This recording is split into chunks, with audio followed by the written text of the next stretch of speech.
जड़ भरत की कथा में हिरण को सोच करके बार बार यहाँ उदाहरण दे रहे हैं कि उसको याद करो, उस कथा को, उस प्रसंग को ध्यान दो कि मरने समय क्या याद कर रहे हो, और बहुत प्रारब्ध तुम भोक्तव्यम, भोगना पड़ जाता है।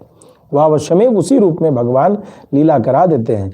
अभ्यासो नित्य नैमित्तिका विरुद्धेषु सर्वेषु कालेषु मनसा उपास संशीलनम। नित्य नैमित्तिक कर्मों के अविरुद्ध, यानी उसका विरोध नहीं किया जाए, सब समय में मन के द्वारा उपास्य देव का भली भांति चिंतन करने का ही नाम अभ्यास है। योग तु अहरह भोग काले अनुष्ठीयमानम यथोक्त लक्षणम उपासनम।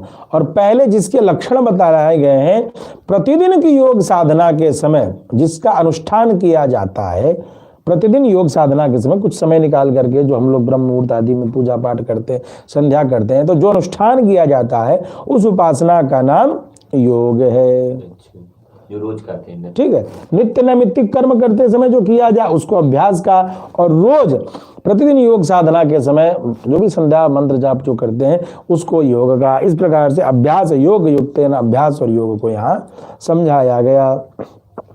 आइए 9वें 10वें का एक साथ पारायण कराया गया है। भाष्यकार ने दोनों को एक साथ लिया है। क्या लिया है? कविम पुराणम अनुशासितारम अनोरणीयान समनुस्मरेद्य सर्वस्य धातारम अचिन्त्य रूपम आदित्य वर्णम तमसः परस्तात् प्रयाण काले मनसा चलेन भक्त्या युक्तो योग बलेन चैव भ्रुवोर मध्ये प्राणमावेश्य सम्यक् सतम परम पुरुषमुपैति दिव्यम।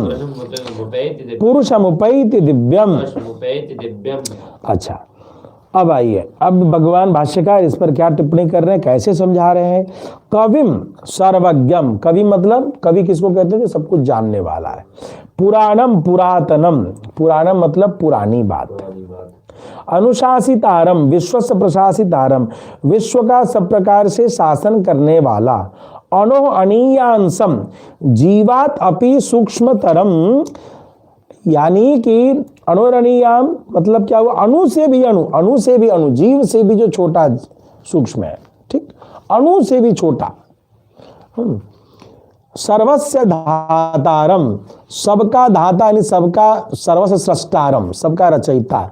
अचिंत्य रूपम सकल इतर विसजातीय स्वरूपम, संसार में दूसरे जितने भी द्रव्य हैं, जितने भी पदार्थ हैं, उनसे विसजातीय, उनसे परे जिसका स्वरूप है, वैसा कोई दूसरा नहीं है। इसलिए तो कृष्ण ने प्रार्थना किया या कश्यप अदिति ने प्रार्थना किया, तुम्हारे जैसा पुत्र तो भगवान कहते मैं कहां से लाऊं, मेरे से कोई है ही नहीं।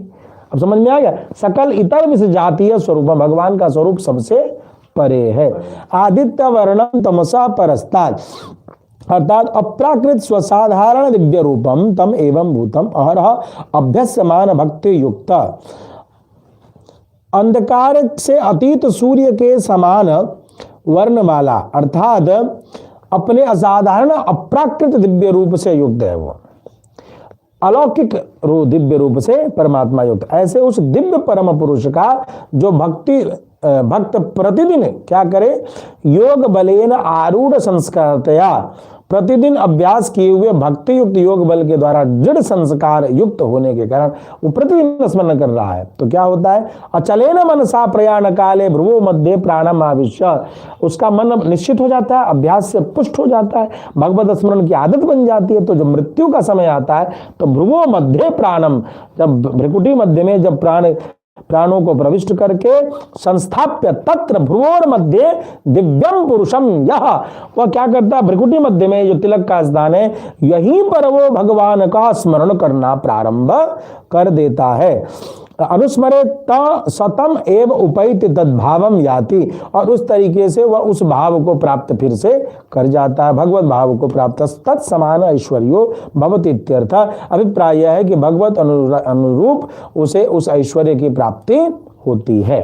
अतः कैवल्यार्थी नाम स्मरण प्राकारम, अब कैवल्य प्राप्ति की इच्छा की चर्चा आगे करेंगे। अर्थात इन सभी रूपों से भगवान के जिस स्वरूप में भगवान को स्मरण करता